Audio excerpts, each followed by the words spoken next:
আজি আমি আপোনালোকক দেখুৱাম নাওবৈচা সমষ্টিৰ উন্নয়নৰ ছবি। আজিৰ দিনতো ফুলবাৰীৰ এখন গাঁৱক ঢুকি পোৱা নাই কোনো চৰকাৰী আঁচনিয়ে।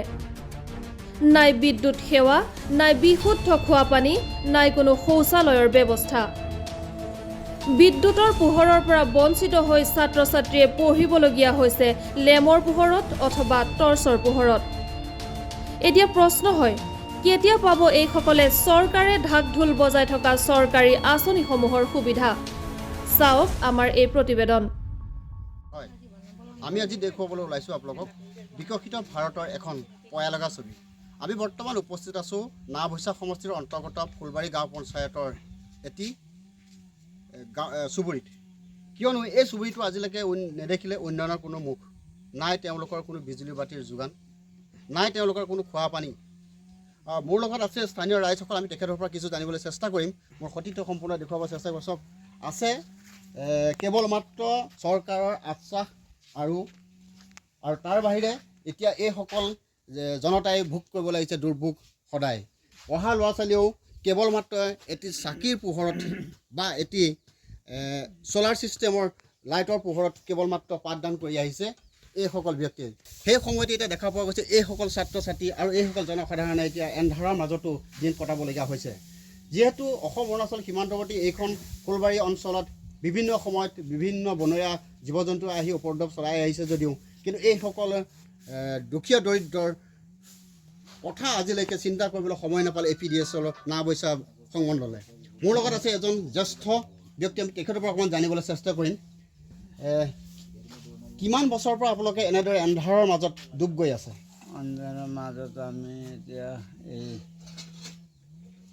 আলভাৰা গোলমাল আছেনে ৰাজশাসন এইদিন পৰা আমি আপোনালোকে কেৱল মাত্ৰ লেমৰ চাকি বা চাকিৰ পোহৰতে আপোনালোকে জীৱন নিৰ্বাহ কৰি আহিছে নেকি? কেতিয়াবা আৰু বাঁহ খৰি এনেকৈ জ্বলাই পেলাই গৈ আছোঁ আৰু কি কৰিম, ল'ৰা ছোৱালী পঢ়া মানুহ। হয়, আমাৰ লগত আৰু ব্যক্তি আছে, আমি তেখেতসকলৰ পৰা কিছুমান কথা জানিবলৈ চেষ্টা কৰিম। বাইদেউ, মই আপোনাৰ কাষলৈ আহিছোঁ। আজিও এন্ধাৰৰ মাজত ডুব গৈ আছে, কি ক'ব এই সম্পৰ্কে?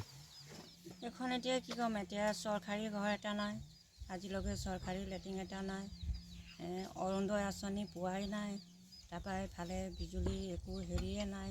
মেম্বাৰক ক'লোঁ, মেম্বাৰে ক'লে কিবা এটা দৰখাস্ত এখন লিখি পেলাই নাওবৈচালৈ দি দিয়ে।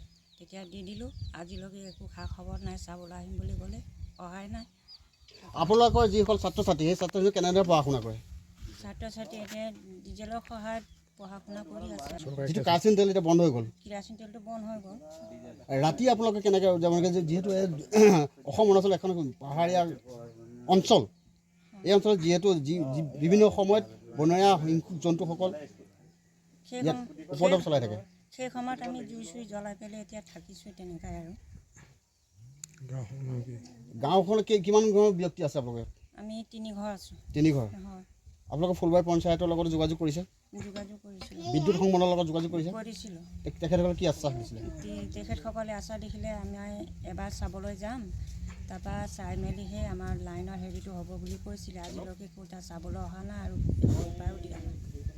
এই অঞ্চলৰ এইসকল ব্যক্তি আজিও এন্ধাৰৰ মাজত ডুব গৈ আছে। মোৰ লগত আৰু এগৰাকী বাইদেউ আছে, আমি তেখেতৰ পৰা অলপমান জানিব পাৰিম। আমাৰ আকৌ এগৰাকী ছাত্ৰী আছে, আমি তেখেতৰ পৰা জানিম। তোমালোকে ৰাতি পঢ়া শুনা কেনেদৰে কৰা? টৰ্চৰ পোহৰ। বাইদেউ, মই আপোনাৰ কাষলৈ আহিছোঁ অকণমান। অসুবিধা হৈ আছে বৰ্তমান এনেকুৱা কাৰণে। এতিয়া এইটো মোৰ ভাই ঘৰ হয়, মই এইখিনিত আহিছিলোঁ এতিয়া আজি।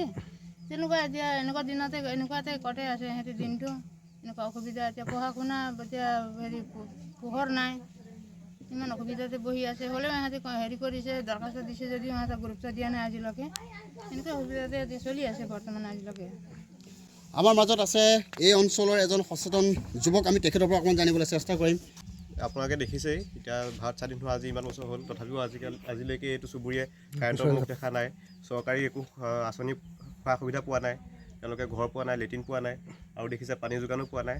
আমি চৰকাৰলৈ এইটোৱে আহ্বান জনাম যে অতি সোনকালে এইসমূহ কাম সমাধান কৰিব লাগে।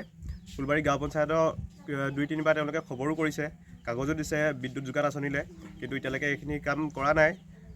মই এই নিউজটোৰ জৰিয়তে এইটোৱে জনাব বিচাৰিম যে এইখিনি কাম কৰক। ইয়াত যিহেতু উঠি অহা নৱপ্ৰজন্ম আছে, শিক্ষাৰ্থী আছে, তেওঁলোকে চাকিৰ পোহৰত পঢ়িবলগীয়া হৈছে, লেমৰ পোহৰত পঢ়িবলগীয়া হৈছে, কাৰেণ্টৰ ব্যৱস্থা পোৱা নাই। তেওঁলোকক এইখিনি ব্যৱস্থা কৰি দিয়াটো চৰকাৰৰ দায়িত্ব বুলি মই ভাবোঁ। তেওঁলোকে এইবোৰ অঞ্চল আহি পিনি চাব লাগে, নিজে চাব লাগে হিচাপতে, কাৰণ এইবিলাক অঞ্চলটো পৰাও মানে কৈয়ে নহয় মানে যিকোনো ঠাইৰ পৰা হয়তো ভৱিষ্যত দেশৰ প্ৰজন্ম যিকোনো ঠাইৰ পৰা আহিব পাৰে, মানে ভাল হেৰি এটা হ'বৰ কাৰণে এইবিলাক কৰিব লাগে। মানে কাৰেণ্টটো যোগান ধৰিব লাগে, পানীৰ যোগান ধৰিব লাগে। আপুনি নিজে দেখিছে ঘৰ এখনত এতিয়া এটা চৰকাৰী ঘৰ পোৱা নাই, বেৰৰ ঘৰত থাকিবলগীয়া হৈছে, বাঁহৰ ঘৰত থাকিবলগীয়া হৈছে, লেট্ৰিনৰ ব্যৱস্থা পোৱা নাই, পানী যোগান পোৱা নাই, কাৰেণ্ট পোৱা নাই। এই ব্যৱস্থাখিনি চৰকাৰে কৰিব লাগে।